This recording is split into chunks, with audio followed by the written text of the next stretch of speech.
everybody, how's it going? My name is Will and welcome to Copper Jacket TV. So we're going to switch things up a little bit here today because I think people are getting kind of burned out over this whole one big beautiful bill thing. It's obvious that the GOP has screwed us over, which is really frustrating because even though they have control of the House, they have control of the Senate and the White House, we still can't get what we were promised.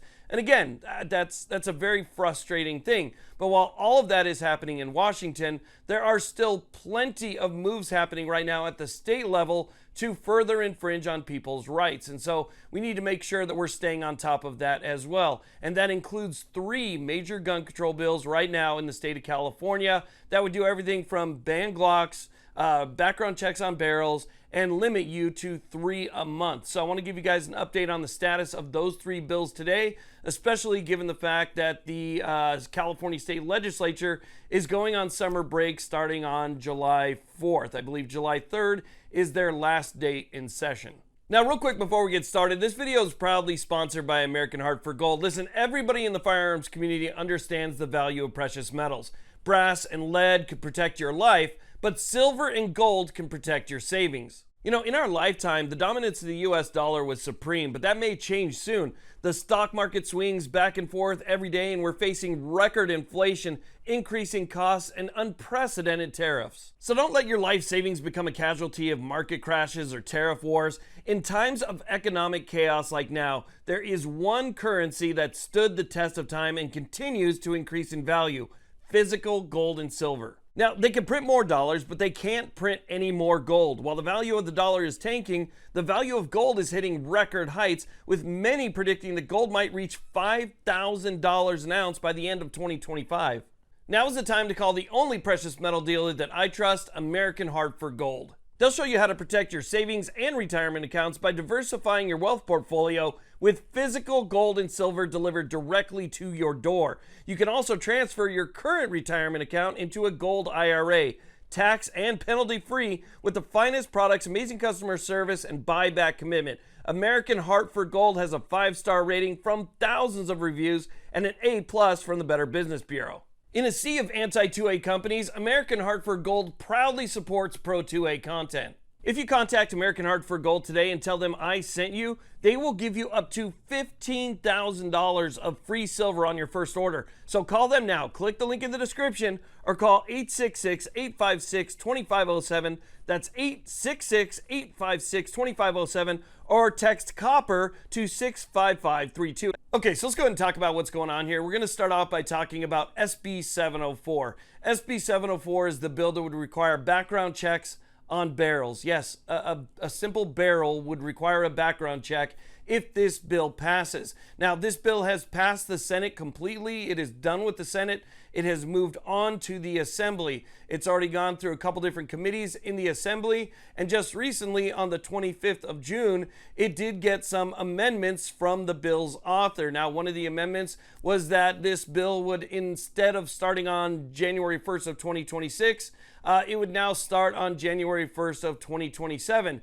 But it also received some other kind of concerning amendments as well. So basically what they're trying to do with SB 704 is they're trying to force you to go through an FFL if you want to get one. And if you do go through an FFL, then you have to undergo a background check. And as part of that background check, all of the details of the transaction have to be listed, plus all of your personal identifying information, which is then transmitted to the California Department of Justice, where they have absolutely no obligation to delete it or get rid of it whatsoever, which means they can simply keep a registry of everybody who has bought whatever. I don't know exactly how they would track it. There's no serial numbers involved or anything else, but it's still the California Department of Justice having your name and that transaction tied together up there at the DOJ. It's just more information that they can use against you. Now, like I said before, this was resubmitted to the Committee on Public Safety on June 25th. And according to the California Legislative website, they have until July 3rd being their last day, to get these things out of committee. So I think we're going to see some action on this bill, and really all 3 of these bills, within the next few days. Now, the next one we're going to talk about is AB 1078, another bill that has passed its House. It's already passed the Assembly. It's in the Senate. It's already gone through a couple different Senate committees. This one has also been amended and re-referred to the Committee on Public Safety, but this time in the Senate. So this is another one that looks like it's going to be moving forward, and we'll probably hear news of this one very soon as well. But AB 1078 is the one that would limit Californians now to 3 a month.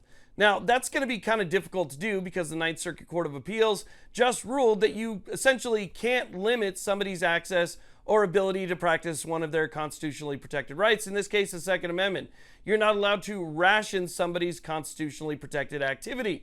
And so with the Ninth Circuit language being a little bit more broad than we expected, it kind of puts a stop to 1078. But they're continuing to move forward on it. This bill is still on the path to being passed, and we'll probably hear about this one very soon as well. Because again, they have until July 3rd to get this out of committee. And then I should mention that once it comes out of committee, even if it's not voted on by that next respective house, they can wait until after the summer break is over and then take it back up again. So even if it doesn't get passed by the summer break, these bills are still not going anywhere. They still have a chance to take them up. They're just going to wait till after they get back.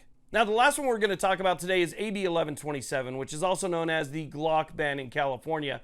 If you don't know about this one, you've been living under a rock. This bill basically bans all Glocks in California and all clones, as a matter of fact. Anything that has an unprotected cruciform trigger bar would be banned, gone off the roster, no longer available for transfer. That would be the end of it. This is an absolutely terrible bill. And it looks like this bill is going to be moving forward as well. It had some authors' amendments back on June 19th, where it was then resubmitted to the Committee on Public Safety in the Senate. It's already completely passed the Assembly, and it passed on party lines. And as you know, there's a supermajority of Democrats in California, so party lines basically means just about everybody voted for it.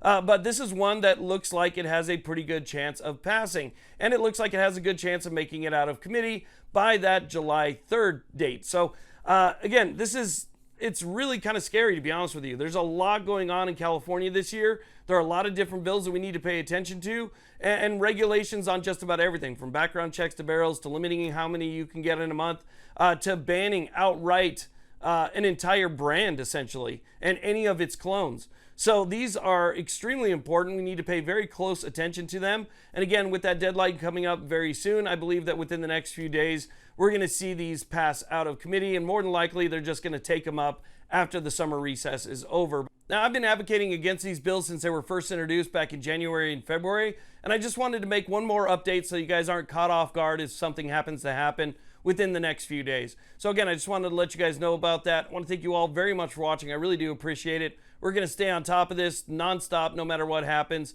and I'm sure there's going to be lawsuits filed immediately if these things actually end up getting signed by the governor. So I wanted to let you know about that. Thank you all very much for watching. You have a great day.